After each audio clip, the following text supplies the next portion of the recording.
ജയം ശ്രീരാമ ജയം ശ്രീരാമ ജയം ശ്രീരാമ ജയം ശ്രീരാമ ജയം ശ്രീരാമ ജയം ശ്രീരാമ ജയം ശ്രീരാമ ജയം ശ്രീരാമ ജയം ശ്രീരാമ ജയം ശ്രീരാമ ജയം എന്തൊക്കെയോ കാട്ടിക്കൂട്ടുന്നുണ്ട്. ശ്രീരാമ ജയം ശ്രീരാമ ജയം ശ്രീരാമ ജയം ശ്രീരാമ ജയം. എന്റെ കവിമോനെ എത്ര പെട്ടെന്നാ ഭക്തി കൂടിയത്. ശ്രീരാമ ജയം എന്തായിരിക്കും കാരണം? ശ്രീരാമ ജയം ശ്രീരാമ ജയം ശ്രീരാമ ജയം ശ്രീരാമ ജയം ശ്രീരാമ ജയം.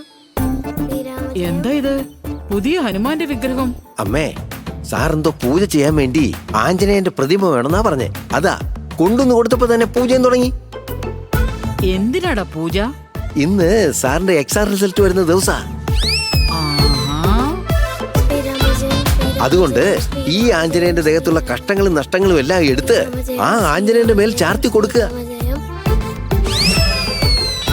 ഇനി അങ്ങോട്ട് ആ ആഞ്ജനേയൻ സഞ്ജീവനി മല ഇറക്കി വെച്ച് ഈ ദേഹത്തിന്റെ ഭാരം ചുമക്കാൻ പോവാ.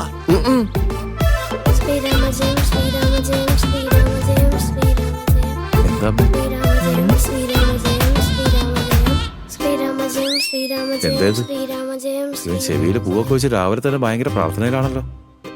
ഇവൻ ഇങ്ങനത്തെ സ്വഭാവം ഇല്ലായിരുന്നല്ലോ. ഇന്നത്തെ എക്സാം റിസൾട്ടിന് വേണ്ടി ദൈവത്തിനോട് കേണപേക്ഷിച്ചു കൊണ്ടിരിക്കുക നമ്മുടെ പേരക്കുട്ടി. ഓ, കഥ അങ്ങനെയാണല്ലേ.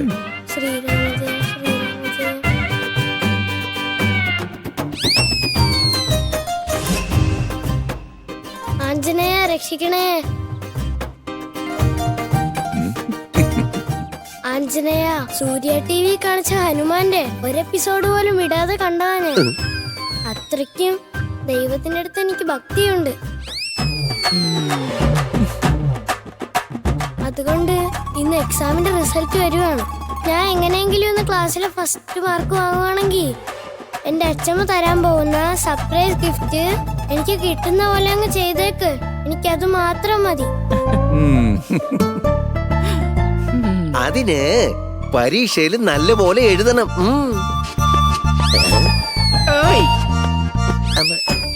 കവിൻ, അച്ഛമ്മേ, വിഷമിക്കണ്ടടാ ചക്കരെ. ഇന്ന് നീ ക്ലാസ്സിൽ ഏറ്റവും കൂടുതൽ മാർക്ക് മേടിച്ചിരിക്കും. ഞാനും ദൈവത്തോട് പ്രാർത്ഥിക്കാം കേട്ടോ. ഓക്കെ? ഞാനും പ്രാർത്ഥിക്കുന്നുണ്ട് മോനെ. എല്ലാവർക്കും താങ്ക്സ് കേട്ടോ. ആഞ്ജനേയ, ഇവൻ ഫസ്റ്റ് റാങ്ക് വാങ്ങില്ലെന്ന് എനിക്ക് മാത്രമല്ല അങ്ങേക്കും അറിയാം. അറ്റ്ലീസ്റ്റ് പാസ് മാർക്കെങ്കിലും വാങ്ങിച്ചു കൊടുക്കണേന്ന് ഈ അടിയൻ അപേക്ഷിക്കുകയാണ്.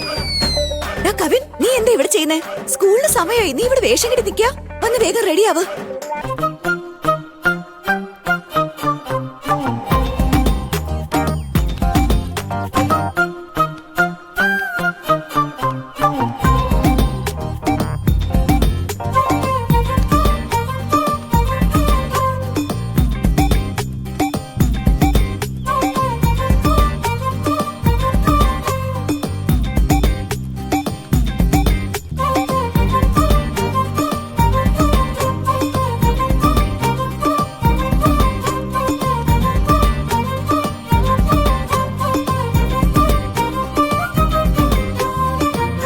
ഇവിടെ ഇരിക്കെ, ഞാൻ പോയി ടിഫിൻ എടുത്തിട്ട് വരാം.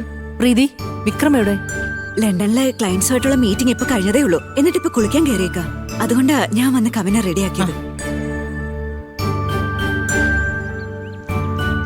ഇപ്പൊ എന്താ എല്ലാവർക്കും സന്തോഷായോ? സ്കൂളിൽ പോകുന്നുണ്ട്, മുടിഞ്ഞ എക്സാം എഴുതുന്നുണ്ട്.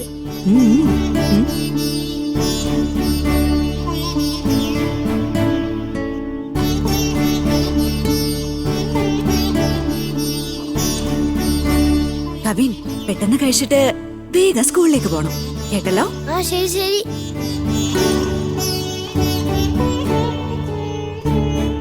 ഇത് നിനക്ക് വേണ്ടി പ്രത്യേകം ഉണ്ടാക്കിയതാ. ഇഡലി നല്ലോണം ചമ്മന്തി മുക്കിത്താ. ഇപ്പൊ കണ്ടോ? ഇപ്പൊ ഓക്കെ അല്ലേ?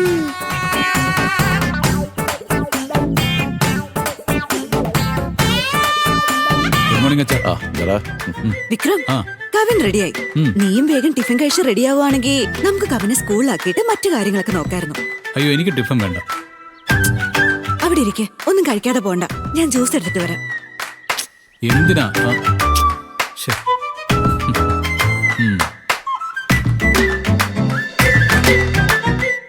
എടാ നന്നായിട്ട് എക്സാം എഴുതണം, ഫ്രണ്ട്സിനൊക്കെ കൂടുതൽ മാർക്കും വാങ്ങണം കേട്ടോ. അതൊക്കെ എനിക്കറിയാം. ആ ദാ, നിനക്ക് ഏറ്റവും ഇഷ്ടപ്പെട്ട വാട്ടർമെലൺ. ആ താങ്ക്സ്. ആന്റി, എല്ലാവർക്കും ഉള്ള ടിഫിൻ ഹോട്ട് ബോക്സിലുണ്ട്. അങ്കിൾ, ആഹാരത്തിന് മുന്നേ ഉള്ള ഗുളിക കഴിക്കാൻ മറക്കല്ലേ. എനിക്ക് വേണോടാ. പിന്നെ ഭക്ഷണം കഴിച്ചു കഴിഞ്ഞുള്ള ഗുളിക കഴിക്കാനും ഒട്ടും മറക്കല്ലേ. അതൊക്കെ ഞാൻ നോക്കിക്കോളാം മോളെ, you don't worry. Okay uncle. ശരി, എന്നാ നമുക്ക് ഇറങ്ങിയാലോ, സമയായി. I am ready. നമുക്ക് പോവാം. ID കാർഡ് ഇട്. വാ. വാടാ വാടാ വാടാ.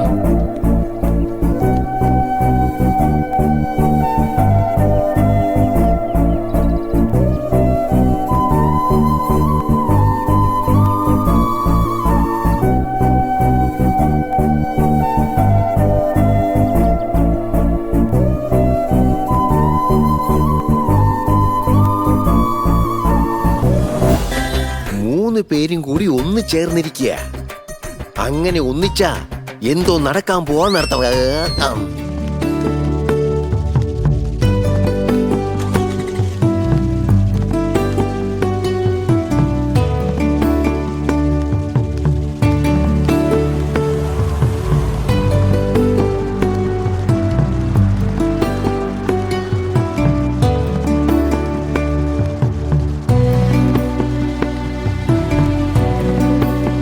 അതെ, ഞാനൊരു കാര്യം പറയാം. ആ കാര്യത്തെക്കുറിച്ചുള്ള നിങ്ങളുടെ അഭിപ്രായം എന്താണെന്ന് പറയണം. നീ എന്താണെങ്കിലും പറയേ. നമ്മൾ എന്തിനാ വിക്രമിന് വേണ്ടി പുറത്ത് പെണ്ണന്വേഷിച്ച് നടക്കുന്നേ? ഞാൻ എന്താ പറഞ്ഞു വരുന്നതെന്ന് നിങ്ങൾക്ക് മനസ്സിലാവുന്നുണ്ടോ? നമ്മുടെ പ്രീതിയെ കൊണ്ട് വിക്രമനെ കല്യാണം കഴിപ്പിക്കാന്നല്ലേ, ശരിയല്ലേ? ആ, അത് തന്നെ. ഇങ്ങനെയായിരിക്കണം നല്ല ഒരു അണ്ടർസ്റ്റാൻഡിംഗ് ഉള്ള ഭാര്യയും ഭർത്താവും തമ്മിൽ. ഞാൻ മനസ്സിൽ കണ്ടത് നിങ്ങൾ മാനത്ത് കണ്ടില്ലേ? ഗ്രേറ്റ്. എന്ത്? വിക്രമിന് പ്രീതിയെ കല്യാണം കഴിച്ചു കൊടുക്കുവാനാണോ? അമ്മേ, ഇപ്പൊ ഇത്ര ആശ്ചര്യം കാണിക്കേണ്ട കാര്യം എന്താ? അവൾക്ക് എന്താ ഒരു കുറവ്? കാണാൻ നല്ല ഐശ്വര്യമുള്ള മോളാ. പിന്നെ അവൾക്കും നല്ല വിദ്യാഭ്യാസമുണ്ട്, നല്ല ഉത്തരവാദിത്വമുണ്ട്, ആള് നല്ല ജോലിയുമാണ്. പ്രീതിയേക്കാൾ മികച്ചൊരു പെൺകുട്ടിയെ നമ്മൾ എവിടെ പോയി കണ്ടുപിടിക്കാനാ? ഈ വീട്ടിലേക്ക് മരുമകളായി വരാൻ എന്തെല്ലാം ക്വാളിറ്റീസ് വേണമെന്ന് ഞാൻ വിചാരിച്ചോ, അതെല്ലാം അവളിലുണ്ട്. ഇതിനപ്പുറം നമുക്ക് വേറെന്താ വേണ്ടത്? നീ പറഞ്ഞതൊക്കെ ശരി തന്നെയാണ്, പക്ഷേ ഇതിന് അവര് കൂടി സമ്മതിക്കണ്ടേ? വിക്രമണെ വേറൊരു മൈൻഡില്ല. പ്രീതിയുടെ മനസ്സിൽ എന്താണെന്ന് നമുക്ക് അറിയാൻ പോലും ഇല്ല.